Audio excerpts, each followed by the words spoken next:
Hello everyone, you're welcome back. So we're going to be learning how to make a full scale basic bodice block. In the last class we learned how to make this half scale, so today we're going to be learning how to make full scale. So from my paper here, the length of my full scale bodice is 22 inches while the front waistline is 15 inches. So I'm going to subtract 15 inches, which is the front waistline, from the full length of my basic bodice. Please don't use your back half length, use your front half length. Please use your front half length. So I'm going to subtract my front half length from the full scale basic bodice block, and that is what I will be using for this full scale bodice. So by the time I subtract 22 inches, by the time I subtract 15 inches for 22 inches, I'm going to have 7 inches. So on the back here, I'm going to go ahead and mark 7 inches. From the back here, I will mark my 7 inches and also mark 7 inches on the front. So I've marked the 7 inches. I'm going to rule a line. So on the front here, I'm also going to mark the 7 inches. Note that the front length is longer than the back length. For me, my own is longer by 2 inches, so it depends on your own body and the way your bust is, because it's the bust at the front that makes the front length to be longer than the back length. So from the zipper allowance, I'm going to bring it down to the hem part. So from this hem part, I'm going to come up by 1 inch and by 1 inch, and then I'm going to connect from the back waistline and connect my dart like this. If you are on the medium size, you can go up by 1.5. If you're on the plus size, you can go up by 2 inches. So the reason why I went up by 1 inch is so that it will not reduce the hem part of my dress. So I'm labeling it this hem part. So did you see, I just went up by 1 inch. If you're on the medium size, you can go up by 1.5 or 2 inches is fine. Or did you see, go up there before you connect your dart, your center back dart or center back tightening. So that is it. So the next thing I'm going to do is to bring down the dart. So I'm going to measure from the middle dart to the center back. Whatever I have there, I will go down and measure it. So from this middle dart, I'm going to bring it down like this on a straight line. Did you see the middle dart's leg? So from that place, I'm going to go up by 2 inches. Sorry, I'm going to go up by 2 inches and connect my dart. So your dart should stop at least 2 inches above the hem part, depending on what you're sewing, depending on what you want to achieve. If you want to have a more slimmer waist, slimmer waist, you can decide to just take the dart down. But for a basic bodice block, we stop 2 inches above the hem part. For my hem circumference, that is the upper hip region where my bodice is going to stay. My bodice is going to stay on the upper hip region. So the circumference there is 34 inches divided by 4 is going to give me 8.5. So that is what I marked on the hem part, 8.5. And from the waistline, I'm going to bring the line that. So on the hem part, I mark 8.5. So you can either use this curve or you use your pattern master. As you can see, it will still give you the same thing. Please don't make use of this very curvy part on your pattern master. So after that, from this side seam, I'm going to come up so what I measured here is my 1/4 of my upper hip circumference. So from here is called the side seam for the back. So I'll come up by 1.5 inch because I don't want the side seam region to be that straight, so I want it to be a bit curvy. It makes it more fine, so it makes it more beautiful. So I went up by 1.5 and I connected it. Please note that this is not compulsory. It depends on how you want your own bodice to look. You can decide to just leave it like that, but for me, I would like it to have that curvy effect on that down part. So from the hem part of the front, I'm also going to mark 1/4 of my upper hip circumference, which is 34 inches divided by 4 is going to be 8.5. I will just mark it there, and then from the waistline I'm going to bring my line. Did you see? So there's so you're going to also measure your dart from the center front to the middle dart leg. Whatever you have there on the waist, you take it to the hem part so that you can get this middle dart on a straight line. Did you see? So you're going to come up by 2 inches and then you connect your dart. So this is very easy and this is very simple for you to make.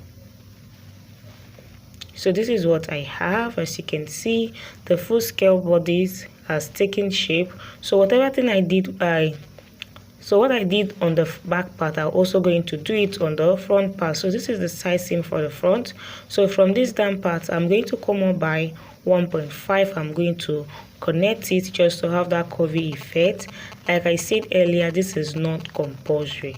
You do what you like or what you want to achieve on your body. So this is what we have, the full scale basic bodice block. So the next thing I would advise you to do is to check the side seam of your bodice for the front and the back and know if it's the same. So check 1 inch here and then go down, excluding the excluding the bust dart. You're going to measure the side seam excluding the bust dart. Whatever thing you have on the front, go to the back and measure it. It should be the same thing. If not, you need to correct it. So for me, I have it as the same thing. You measure the side seam of the front excluding the bust dart, because you're going to sew the bust dart, so there's no need measuring it. So the side seam you measure and then check if you have the same thing on the front and the back part. So that is why pattern drafting is good. Anything, once you are done drafting, you check everything. If there is any mistake, you correct on your pattern before transferring to your fabric.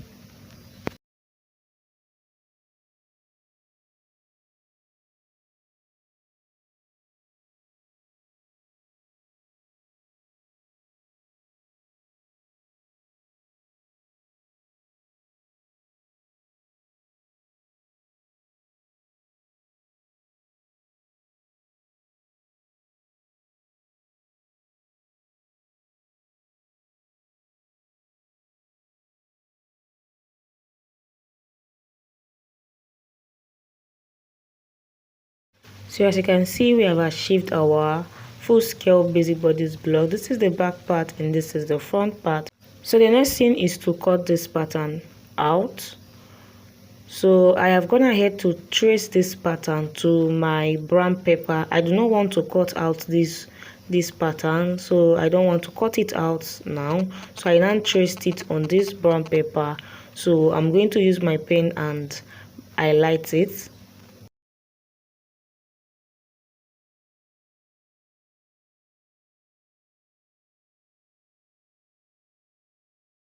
So this is what I have. As you can see, I have traced the pattern on another fresh pattern. So I'm going to be if you want to cut this, you're going to add seam allowance on the neckline, shoulder and armhole. You're going to add ½ inch seam allowance. On your zipper side, you're going to add 1 inch for zipper allowance. On the side seam as well, you're going to add your side seam sewing allowance. You also do that for the front. On the front part, the armhole, shoulder and neckline ½ inch. The side seam, you add 1 inch, or your side seam allowance that you want to use. So the next thing I'm going to do is to cut out this pattern. I will go ahead and cut out the back part, then close up the bust dart for the front and also cut out the front part.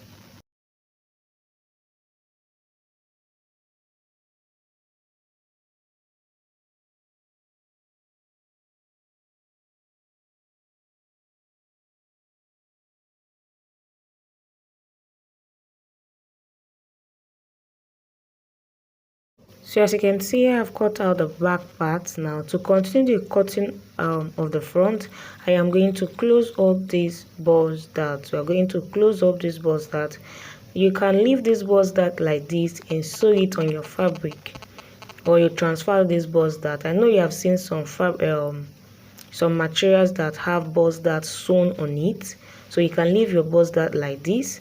So I'm going to close up this balls that for me to cut out the side seam. So it's very important that you close up your balls that before you cut the side seam. So this will help you to remark the side, because by the time you finish closing it up, you will find out that it do not align. So you're going to go ahead and align it. Did you see? So that is what I did. I closed it up and aligned that part. So I'm going to use my pin and hold it down. So this is what I did. So I closed it up, remark that side seam side, and then cut it out. If I open it up, you will see how it's going to look. Did you see? So this excess now is very necessary. If not, by the time you'll be sewing this, that you'll find out that that side, the side seam side, will be shorting on that side. So you need to do what?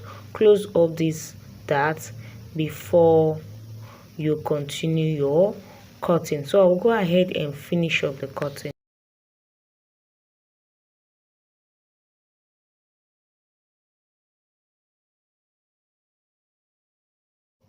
So as you can see, I'm done cutting. So this is what I have. So there are two. You can leave this pattern like this. When you want to cut on your fabric, you cut it like this and you sew, or you can decide to do what? Transfer it on your waistline. So if you want to transfer it on your waistline, you're going to bring down your middle dart leg down and then cut it open to the bust point. Then you close your bust dart. Did you see? Before you can successfully close up this bust dart, you need to transfer it to what? To another place. So by the time we close the bust dart, we will match the two side seam, and you will see that the two side seam are matching together. It must match together. If you want to transfer the bust dart, you transfer it to either waist dart or armhole dart or shoulder dart. So if you don't want to transfer it, you can as well, sew it, and by the time you close it up, the two side seams should match together. So another thing you can do is if you don't want to transfer the bust dart to the waistline, you can transfer to the shoulder. Just get the midpoint of your shoulder and then mark it to the bust point line, and then you are going to slit it. You're going to cut it open and transfer the bust dart to the shoulder dart. So this is going to give you a shoulder dart seam line. If you don't want to do that, you can as well transfer it to the armhole dart. So maybe I'll post a detailed tutorial on how to make your armhole dart. So this is what we have. You can transfer the bust dart to shoulder, armhole dart, or waistline, or you can as well leave it like that and sew it instead of transferring it. So this is the center front, and this is the side seam for the front. This is the side seam for the back, and this is the center back. So we are done for this class. See you next class. Bye.